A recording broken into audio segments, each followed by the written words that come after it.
Audition जे आम्ही केलं होतं तर ते आम्हाला आवडलं नव्हतं. मला आउटराईट रिजेक्ट केलं होतं. आणि नागराज सर, तुमचे यू आर माय हिरो, आमच्या सगळ्यांचे हिरो आहात तुम्ही. आणि तेही नागराज सरांच्या उपस्थितीत पाहिलंय.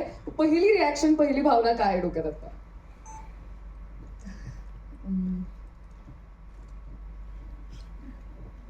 मी खरंच निशब्द आहे.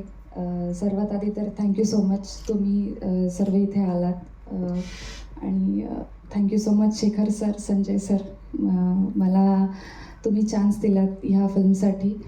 आणि खरंच खूप आनंद होतो आहे. ट्रेलर आला आहे कारण ही जी प्रोसेस होती अखंड, बराच काळ गेला आणि खूप सारे प्रॉब्लेम्स पण आले, मध्ये थांबलं, मग परत चालू झालं.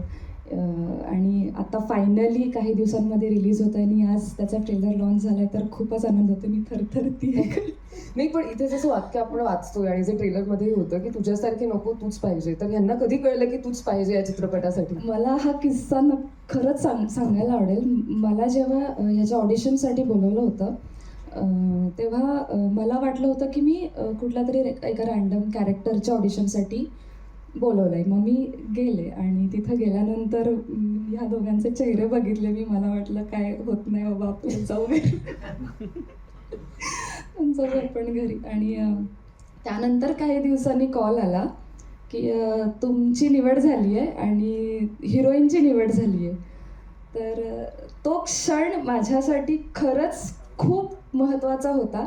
मी तो असा हे खूप त्याला असं छान कुरवाळलं त्या क्षणाला की झाले, फायनली माझी निवड ॲज अ लीड ॲक्ट्रेस म्हणून झाली. कारण आपण सगळेच जण स्वप्न बघतात की आपण यावं, म्हणजे पडद्यावरती यावं आणि असं हिरोईन यावं. तर खूप आनंद होतो या गोष्टीचा आणि खरंच खूप खूप मनापासून धन्यवाद. पण मला पण हा प्रश्न विचारायचा आहे की खरंच तुझ्यासारखी नको, तूच पाहिजे, ही निवड तुम्ही कशी काय केली, माझी कशावरनं केली? हो, आणि मला हेही विचारायचं की त्यावेळी नेमका तुम्ही असा चेहरा काय केला होता की तिला एवढी शंका आली की आपलं काही होत नाही ते? हां, म्हणजे please Shekhar sir, Sanjay sir, तू हो, हा म्हणजे खरंच तुमच्या लीड ॲक्ट्रेसचा प्रश्न आहे तुमच्यासाठी. तिचं ऑडिशन जे आम्ही केलं होतं तर ते आम्हाला आवडलं नव्हतं. आणि ज्या प्रकारचा चेहरा किंवा डोळे ज्या प्रकारचे पाहिजे होते तर ते हिचे करेक्ट होते. आणि मग ऑडिशन बघितल्यानंतरच्या रिॲक्शन तिनं आमच्या बघितल्या होत्या. आणि पण आमचं ठरलं होतं की ही आपल्याला जशी पाहिजे, जे डोळे पाहिजे, जशा प्रकारचा चेहरा पाहिजे तो आहे. आणि फक्त तिची तयारी असली पाहिजे वेळ द्यायची, तर ते आपण करून घेऊ. आणि मग तिला ते सांगितलं, म्हणजे आमच्याकडून तर ओके झालं. फक्त तिच्या चेहरा आणि डोळ्यांवरनं बाकी मग वर्कशॉप आणि हे सगळं होऊन आणि मग फायनली तू फायनली दिसलेली आहेस. सो एकदा जोरदार टाळ्या तुझ्यासाठी हिच्यासाठी वाजूया.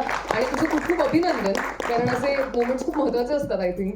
आणि दिलेल्या संधीचं सोनं करणं सुद्धा तितकंच महत्त्वाचं आहे. त्यामुळे तू ते नक्कीच केलं असशील याबद्दल मला पूर्ण विश्वास आहे.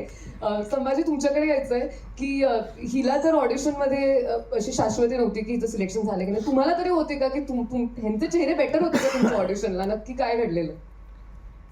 खरं सांगू, तुम्ही त्यांची परमिशन घ्या. बघा, मी जाणार आहे. मला आउटराईट रिजेक्ट केलं होतं. मला भेटायला बोलवलं होतं आणि रिजेक्ट केलं होतं. त्याआधी सगळ्यांचे आभार की तुम्ही इथे आलात, सगळ्या मीडियाकर्मींचे. आणि नागराज सर, तुमचे यू आर माय हिरो, आमच्या सगळ्यांचे हिरो आहात तुम्ही. एवढ्या लांबून आलात, थँक्स अ लॉट. बऱ्याच गोष्टी आहेत या प्रोसेसच्या. Bavesh sir, thanks a lot. झीचा मी खूप आभारी आहे की एवढा मोठा मंच दिला.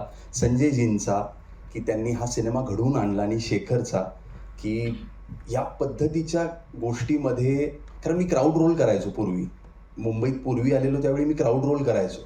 आणि मग फिल्म सिटीमध्ये बोलवायचे आणि म्हणायचे की इथे थांब.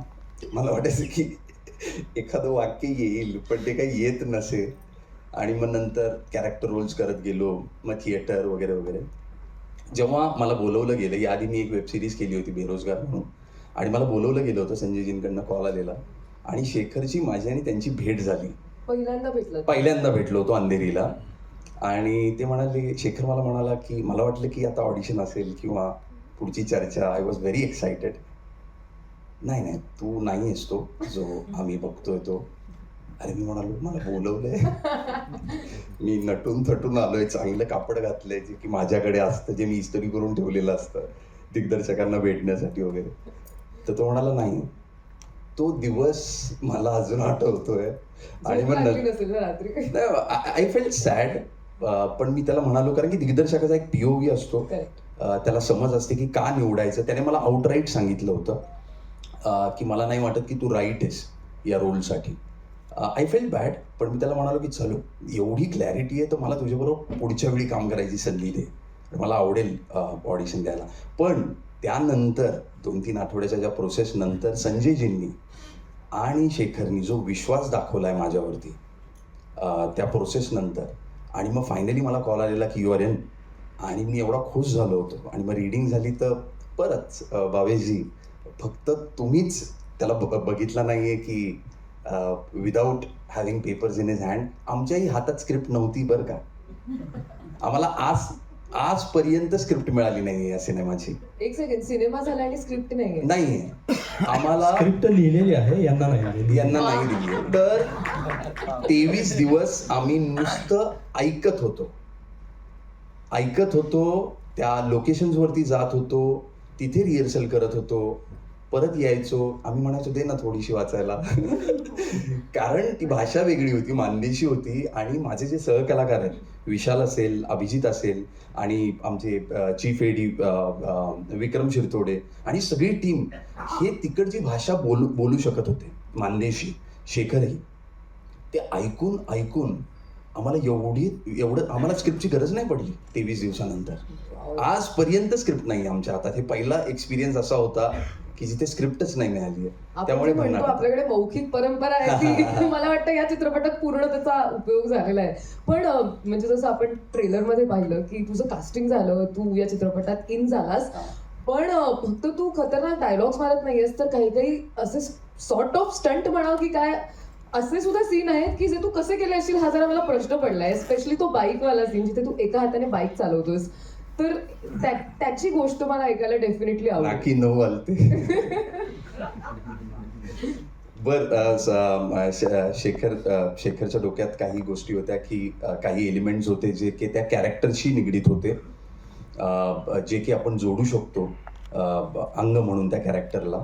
त्यामध्ये बाईकवरती बसायचा एक पोर्शन आहे ज्यामध्ये मी असा बसतो आणि त्यामुळे क्लच सुटलेला असतो माझ्या हातातून बऱ्याच वेळा. आणि आम्ही जिथे शूट करत होतो तिथे मोस्टली रस्ते थोडे ओबडधोबड होते आणि बऱ्याच वेळा कॅमेरा खूप जवळ असायचा. तर तो स्टंटचाच भाग होता. बऱ्याच वेळा तो इतका असा पोर्शन जवळ आलेला की माझ्यामध्ये संजयजींना पण ती मजा होती. काही गोष्टी केल्या आम्ही ट्राय, आणि thanks to both of them की त्यांनी ती रिस्क घेतली आणि तो विश्वास दाखवला माझ्यात. त्यामुळे मी हे करू शकलो. माझ्या सहकलाकारांना थँक्स अ लॉट. यांनी खूप कष्ट घेतले. मला खूप अवघड गेला असता हा सिनेमा. शीतलला, विशाल, अभिजित खूप कष्ट घेतलेत या लोकांनी, शेखर सरांनी, संजयजींनी आणि सगळ्या एडी टीमनी. मी त्यांना विचारायचो की हे बोलून दाखव नाही, इथे कसं बोलतात, मला राग आलाय, मी काय बोलेल इकडे, असं या गोष्टी होत्या. डेफिनेटली. आणि ही प्रोसेस जितकी तू सांगतोयस तशी इंटरेस्टिंग होती. 100% शुअर की चित्रपटही तसा असेल. आणि चित्रपट बघताना आम्हाला अजिबात जाणवणार नाही की तू त्यांच्याकडनं भाषा शिकलायस. आम्हाला असंच वाटेल की ती तुझी भाषा आहे. तुझंही खूप खूप अभिनंदन या चित्रपटासाठी. आणि मी मगाशी म्हटलं तसं म्युझिकल लव्ह स्टोरी आपण म्हणतोय आणि संगीताचा किती महत्वाचा भाग असतो हे मी काही वेगळं सांगायला नको. महेशजी, मला तुम्हाला विचारायला आवडेल की चित्रपट असतो, गाणी असतात, पण एक म्युझिकल म्हणजे काय असतं आणि काय फरक आहे फक्त गाण्यांमध्ये आणि म्युझिकलमध्ये? आधी तर सगळ्यांचे धन्यवाद, आपण सगळे इकडे जाऊयात. Sanjay sir thank you, Shekhar sir, बोयस सर, नागराज सर तुम्ही आलात, thank you, Vijay sir. Musical basically music हे सगळ्यांनाच आवडतं असतं आणि प्रत्येक क्षणात म्युझिक आहे, प्रत्येक ठिकाणी म्युझिक असतं. आपले सगळे